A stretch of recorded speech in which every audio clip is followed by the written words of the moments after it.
Welcome to Aisha's academy. Goodwill കാൽക്കുലേഷന്റെ last method ആണ് നമ്മൾ പറയുന്നത്, capitalisation of profit method.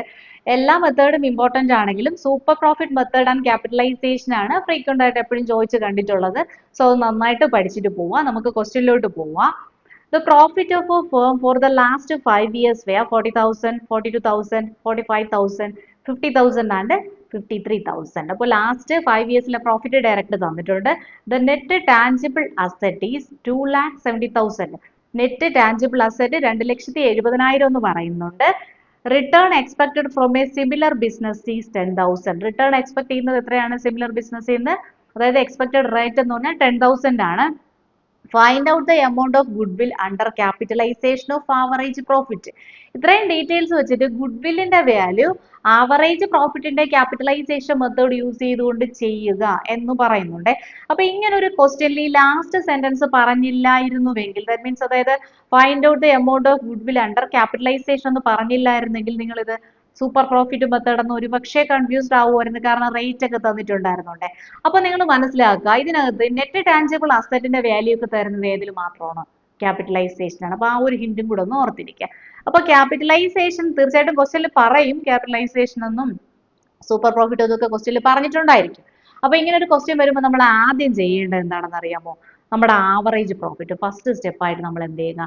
Average profit അങ്ങ് കണ്ടുപിടിക്കുക. ആവറേജ് പ്രോഫിറ്റ് എന്ന് പറഞ്ഞാൽ എന്താണ്? തന്നിട്ടുള്ള 5 വർഷത്തെ പ്രോഫിറ്റ് ആഡ് ചെയ്യുക, 5 കൊണ്ട് ഡിവൈഡ് ചെയ്യുക. അപ്പൊ ആവറേജ് പ്രോഫിറ്റ് എത്രയാണ്? 46,000 ആവറേജ് പ്രോഫിറ്റ് നമ്മൾ കണ്ടുപിടിച്ച് വെച്ചേക്കുന്നു. അടുത്ത് സെക്കൻഡ് സ്റ്റെപ്പായിട്ട് നമ്മൾ ചെയ്യേണ്ടത് എന്താണെന്ന് വെച്ചാൽ ഈ ആവറേജ് പ്രോഫിറ്റിന്റെ ക്യാപിറ്റലൈസ്ഡ് വാല്യൂ കണ്ടുപിടിക്കുക. മെത്തേഡ് എങ്ങനെയല്ലേ? Capitalised value of average profit എന്നാണ് നമ്മുടെ മെത്തേഡ്. ഈ ആവറേജ് പ്രോഫിറ്റിന്റെ ക്യാപിറ്റലൈസ്ഡ് വാല്യൂ കണ്ടുപിടിക്കുക. എങ്ങനെ കണ്ടുപിടിക്കും? നമുക്ക് ആവറേജ് പ്രോഫിറ്റ് 46,000 എന്നാണ് നമ്മൾ കണ്ടുപിടിച്ച് വെച്ചേക്കുന്നത്.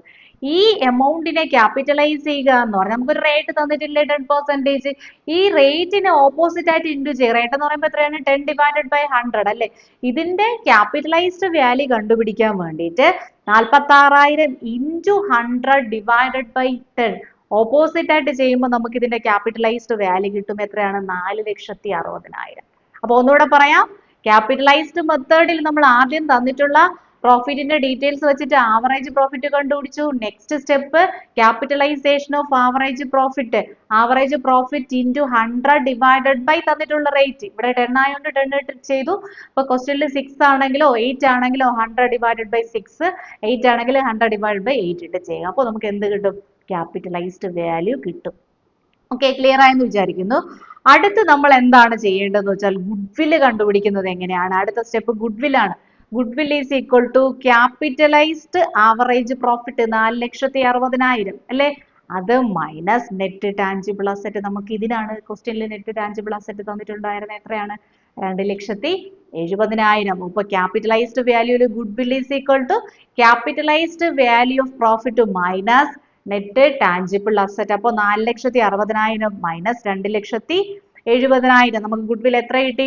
1,90,000 എന്ന് ഗുഡ്വില്ല് കിട്ടി. ഓക്കെ, അപ്പൊ ക്ലിയർ ആയെന്ന് വിചാരിക്കുന്നു. ഗുഡ്വില്ലിന്റെ എല്ലാ മെത്തേഡ്സും പഠിച്ചിട്ട് എക്സാമിന് പോവുക. ഷുവർ ആയിട്ടും അതിൽ നിങ്ങൾക്ക് മാർക്ക് സ്കോർ ചെയ്യാൻ പറ്റും. Okay, bye, all the best.